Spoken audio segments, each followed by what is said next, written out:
Hi friends, welcome to Prerana and Sadhana class. ఈరోజు క్లాస్లో భాగంగా మనకి అతివాదులు మితవాదుల గురించి తెలుసుకుందాం.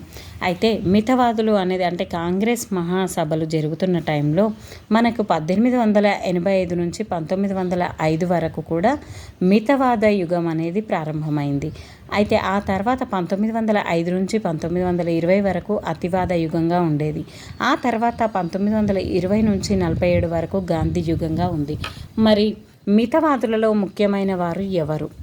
సుమ రఘును చూసి ఫిదా అయ్యిందా? సుమ రఘును చూసి ఫిదా అయ్యిందా? ఇవైనా పర్వాలేదు, లేదా సుమ గోపి రాధ ఈ విధంగా అయినా పర్వాలేదు. సు అంటే సురేంద్రనాథ్ బెనర్జీ, మా అంటే మదన్ మోహన్, రా అంటే రాస్ బిహారీ ఘోష్, గో అంటే గోపాలకృష్ణ గోఖలే, ఫీ అంటే ఫిరోజ్ షా మెహతా, దా అంటే దాదాబాయి నవరోజు. వీళ్ళంతా కూడా మితవాదులు అంటే మిత్రులు అని గుర్తుపెట్టుకోండి.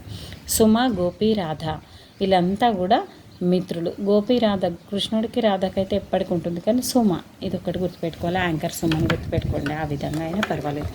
నెక్స్ట్ క్లూ అతివాదులు. మరి లాల్ బాల్ పాల్ మీ అందరికీ తెలిసే ఉంటుంది. వీళ్ళందరికీ ఒక గోస, అతివాదులు కదా, అతిగా వాగుతున్నారు కాబట్టి ఘోష ఉంది వీళ్ళకి.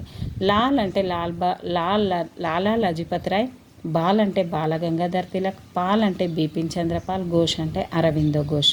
మీ అందరికీ క్లూ అర్థమయ్యే ఉంటుంది అనుకుంటున్నాను ఫ్రెండ్స్. ఒక్కసారి 2 సార్లు తిరిగేస్తే మీకు ఈజీగా వస్తుంది. 2 నిమిషాలు కూడా పట్టలేదు, కేవలం 1 నిమిషంలో ఈ టాపిక్ అనేది రావడం జరిగింది. Thank you friends, thank you everyone. Please keep smile, subscribe my channel.